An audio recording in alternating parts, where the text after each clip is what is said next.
حکم دے کہ یہاں بیٹھ جاؤ تو یہیں بیٹھنا ہے، اور حدیث کے روح سے وہ مومن اور مسلمان کہلانے کا حق رکھتا ہے۔ جب رمضان شروع ہوتا ہے تو مسجدیں پھول نظر آتی ہیں۔ اللہ رب العالمین کسی پر ظلم نہیں کرتا۔ السلام علیکم ورحمۃ اللہ وبرکاتہ۔ الحمد للہ نحمده ونستعینه ونستغفره ونعوذ باللہ من شرور انفسنا ومن سیئات اعمالنا، من يهد الله فلا مضل له ومن يضلل فلا هادي له، واشهد ان لا اله الا الله واشهد ان محمدا عبده ورسوله۔ اعوذ باللہ من الشیطان الرجیم، بسم اللہ الرحمن الرحیم، ان الدین عند اللہ الاسلام،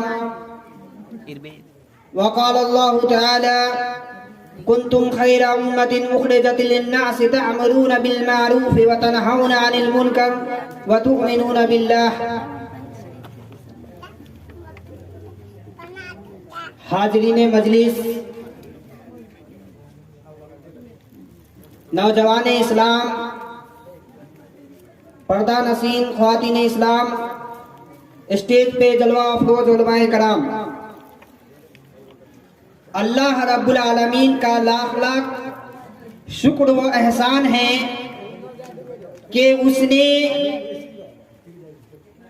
اس ماہ مبارک کی مبارک رات میں ہمیں قرآن و حدیث کی باتیں سننے کی توفیق دی۔ میرے بھائیوں اور دوستوں، ہمیں صرف اس کان سے سن کر اس کان سے نکالنا نہیں ہے، بلکہ سن کر اپنے دل میں بیٹھانا ہے اور اس پر عمل کرنا ہوگا، تبھی ہم صحیح معنوں میں مومن مسلمان کہلانے کے حق رکھتے ہیں، ورنہ ہماری جو یہ رات ہم گزار رہے ہیں، یہ رات ہماری کوئی فائدہ نہیں دے گا۔ تو ضروری ہے کہ ہم سب سے پہلے سنیں اور اس پر عمل کریں۔ میرے بھائیوں اور دوستوں، اللہ رب العالمین نے ہمیں پیدا کیوں کیا ہے؟ پیدا اس لیے کیا ہے کہ ہم صرف اور صرف اللہ رب العالمین کی عبادت کریں۔ اللہ رب العالمین قرآن مجید میں ارشاد فرماتا ہے وَمَا خَلَقْتُ الْجِنَّ وَالْإِنسَ إِلَّا لِيَعْبُدُونَ، کہ میں نے جن اور انسان کو صرف اپنی عبادت کے لیے پیدا کیا ہے۔ تو ہمارے لیے ضروری ہے، لازم ہے، فرض ہے کہ ہم صرف اللہ رب العالمین کی عبادت کریں۔ محمد صلی اللہ علیہ وسلم جب اس دنیا میں نہیں بھیجے گئے تھے تو دنیا کا جو نظام تھا وہ درہم بدہم تھا۔ لوگ ایک دوسرے کو قتل کرتے تھے، خونریزی عام تھی، قتل و غارت عام تھی، لیکن جیسے ہی نبی صلی اللہ علیہ وسلم اس دنیا کے اندر تشریف لائے اور آپ صلی اللہ علیہ وسلم نے لوگوں کو اللہ رب العالمین کی طرف بلایا تو تمام لوگ مسلمان ہو گئے، اور جن لوگوں نے آپ کی بات کو نہیں مانا وہ کافر ہو گئے۔ نبی صلی اللہ علیہ وسلم نے جب لوگوں کو اللہ رب العالمین کی طرف بلایا اور کہا اے عبد مناف، اے ابن قیس، تو تمام لوگ جمع ہو گئے۔ تب آپ صلی اللہ علیہ وسلم نے کہا کہ اگر میں تم کو خبر دوں کہ اس پہاڑی کے پیچھے ایک شہسواروں کی ایک جماعت ہے جو جلد ہی تم پر حملہ آور ہونے والی ہے، تو کیا تم میری بات کو مانو گے؟ تمام لوگوں نے بیک زبان ہو کر کہا کیوں نہیں، آپ امین ہیں، امانت دار ہیں، لوگوں کا خیال رکھتے ہیں، آپ ہمیں سچ ہی بتائیں گے۔ تب آپ صلی اللہ علیہ وسلم نے کہا کہ میں تمہیں اللہ رب العالمین کی طرف دعوت دینے کے لیے بھیجا گیا ہوں، میں اللہ کا نبی ہوں۔ تو